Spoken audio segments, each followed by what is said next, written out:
Assalamualaikum warahmatullahi wabarakatuh. Alhamdulillah. Assalatu wassalamu ala rasulillah. Amma ba'd, kaum muslimin yang dirahmati Allah subhanahu wa ta'ala. Ada yang viral ini kaum muslimin, ya, Ketua PBNU Pak Ulil Absor Abdallah, ini tokoh liberal ini, ya. Belakangan ini Pak Ulil Absor Abdallah ini banyak dikritik karena menyebut kelompok yang menolak tambang di Raja Ampat, ya, disebut sebagai Wahabi. Ya, jadi aktivis Greenpeace dan Walhi, ya, orang-orang yang mengkritik perusakan lingkungan itu disebut Wahabi. Dan itu namanya Wahabi lingkungan. Jadi setiap orang yang mengkritik perkara-perkara yang buruk, ya, itu disebut Wahabi. Ya. Yang mengkritik praktek-praktek bid'ah, Wahabi. Yang mengkritik praktek-praktek kesyirikan, Wahabi. Yang mengkritik praktek-praktek kemaksiatan, Wahabi. Yang mengkritik perusakan lingkungan, perusakan alam disebut Wahabi, ya. Pokoknya apa saja kalau bertentangan dengan NU disebut Wahabi, ya. Jadi sebenarnya NU ini apa? Wong setiap orang yang melakukan perbaikan, setiap orang yang menyuarakan kebenaran, lah kok disebut Wahabi? Anda merasa bahwa ya seruan-seruan advokasi dari Greenpeace ini adalah bagian dari wokisme dan Wahabi lingkungan, dan itu berbahaya. Ya. Orang-orang yang sering bicara tentang kebenaran memang akan selalu sering dilabeli asing, dilabeli berbahaya, dilabeli menyebar ketakutan. Itu memang udah fitrahnya mungkin ya Gus ya. Betul, ya. Kalau ada orang yang bersuara, menyuarakan kebenaran, ya, terlebih dalam syariat Islam, itu disebut Wahabi. Pokoknya kalau sudah bertentangan dengan NU, berseberangan dengan NU, Wahabi sudah, ya. Film Walid, ya, padahal Wahabi nggak ada yang membenarkan pembuatan film-film yang disebut film religi, ya. Tapi film Walid pun disebut Wahabi. Ya, coba, ya, film Walid tersebar yang disalahkan Wahabi. Hah? Kemarin ada orang Kristen, ya, yang merusak kuburan. Padahal yang rusak orang Kristen. Sebelum ketahuan siapa yang rusak, ya, yang dituduh siapa? Wahabi juga. Jadi semua dituduh Wahabi.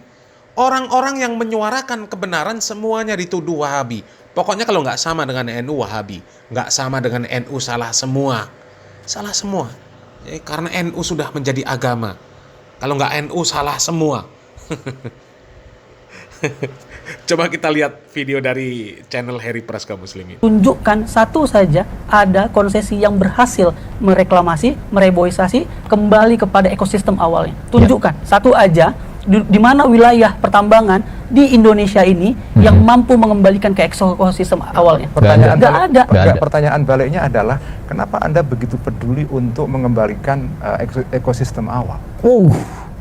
Kenapa Anda begitu peduli untuk mengembalikan ekosistem alam? Jelas teman-teman, ketika seorang praktisi agama yang seharusnya dia lebih paham terhadap situasi alam, bahwa alam ini butuh keseimbangan, alam ini butuh penghijauan, alam ini juga butuh nafas segar maksudnya. Tapi apa pendapat beliau? Kenapa kamu memikirkan seolah-olah penting menjaga ekosistem? Perhatikan teman-teman, Islam ini rahmatan lil alamin, rahmat bagi seluruh alam. Jadi bukan cuma manusia yang membutuhkan ketenangan, kenyamanan, dan lain sebagainya.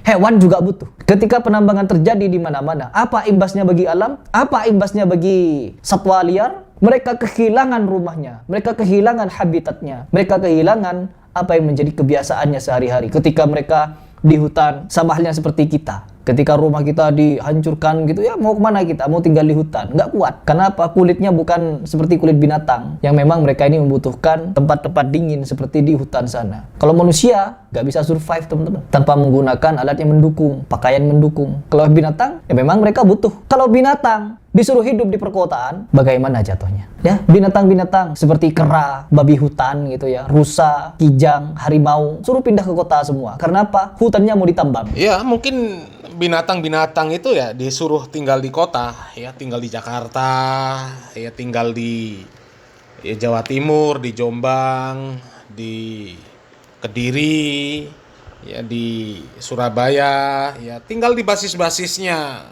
tokoh-tokoh NU lah ya. Ya karena mereka yang mendukung praktek-praktek pertambangan yang seperti ini. Ya.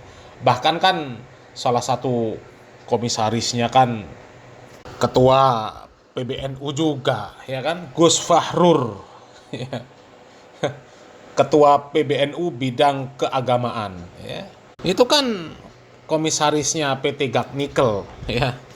Jadi binatang-binatang yang habitat mereka ini dirusak, mereka nggak punya tempat tinggal lagi, ya suruh tinggal di tempatnya Ulil Absor, ya tempatnya Gus Fahrur, ya pokoknya di jajaran-jajaran pengurus PBNU lah, suruh tinggal di sana, ya yang gajah, yang beruang, yang babi. Ini kok ada-ada saja ini, ya. Orang yang mengkritik perusakan lingkungan disebut Wahabi. Wahabi lingkungan. Ya Allah. Apa yang akan terjadi? Ya, nanya dia, Gus, yang katanya anak kiai, paham agama, tapi tidak paham dengan ekosistem alam. Apa ini? Pantaskah dia menjadi ketua NU? Ketua NU apa?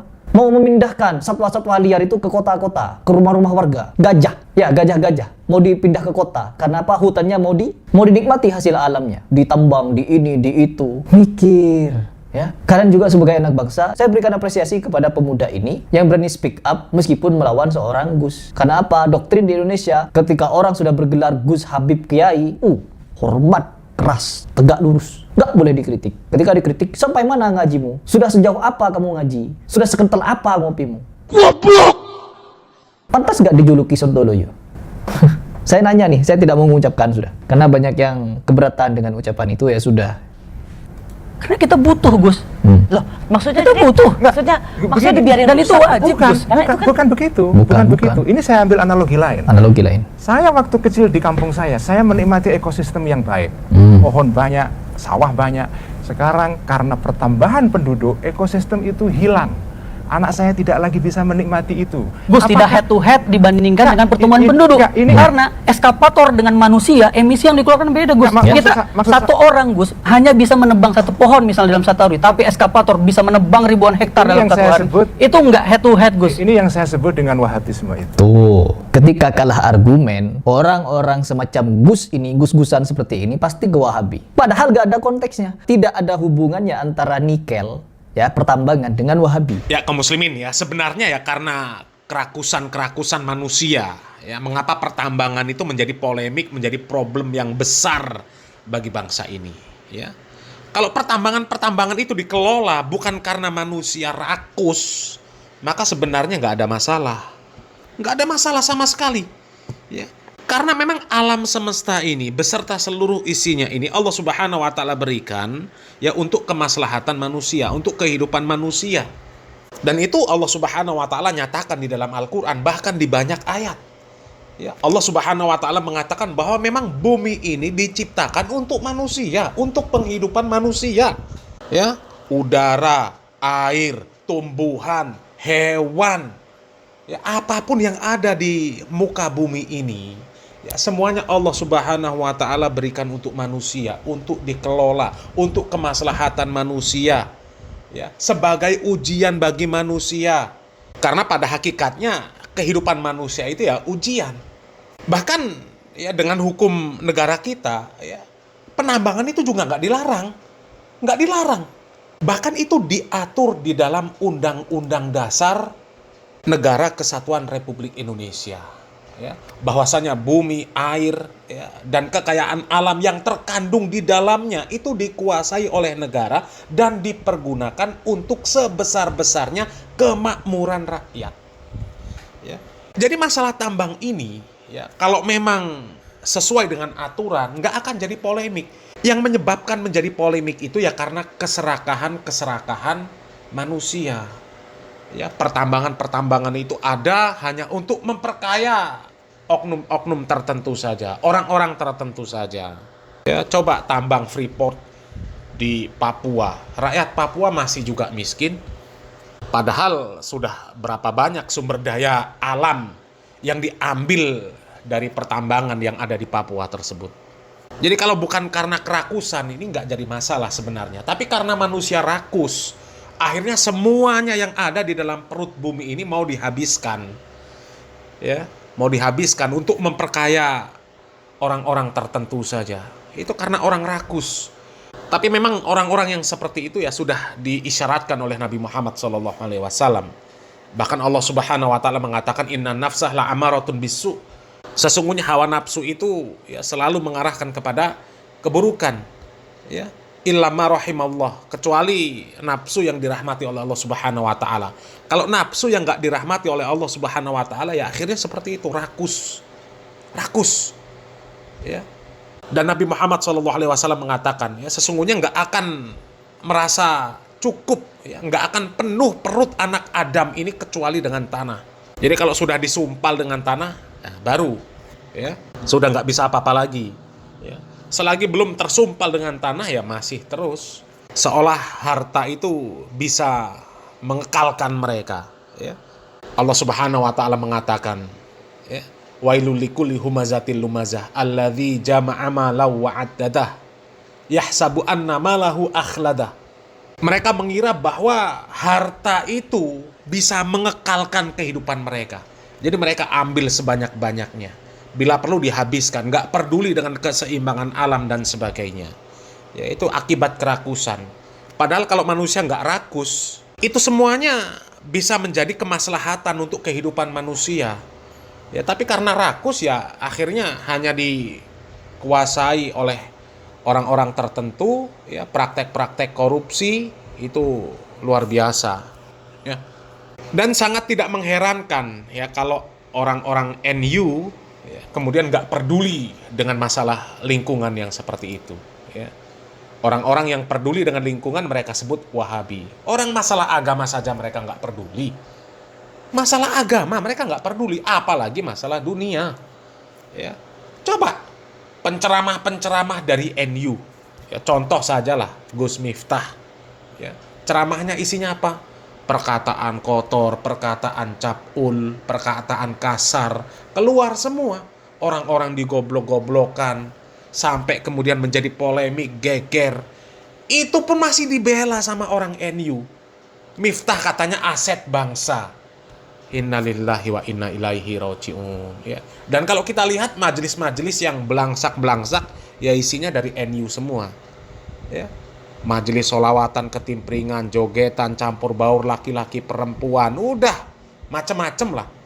Ya, pesantren-pesantren yang capul, kiai-kiainya yang menggarap santriwatinya, bahkan mensotomi santri-santrinya. Ya itu terjadi di NU, pesantren-pesantrennya NU. Ya, pengurus pesantren yang ya sampai menghabisi nyawa santrinya, ya terjadi di NU juga. Kalau di pesantren-pesantren orang yang disebut Wahabi nggak ada. Ya, pokoknya kalau ada yang bertentangan dengan NU, Wahabi sudah. Dalam hal apapun, dalam perkara dunia, dalam perkara agama, ya kalau bertentangan dengan NU, Wahabi. Ya, terutama kalau menentang kerusakan-kerusakan, sebut Wahabi. Ya ini menentang kerusakan alam disebut Wahabi lingkungan. Na'udzubillah min dzalik ya. Mudah-mudahan Allah Subhanahu wa taala memberikan taufik dan hidayah. Salam waras, salam akal sehat, barakallahu fikum. Wassalamualaikum warahmatullahi wabarakatuh.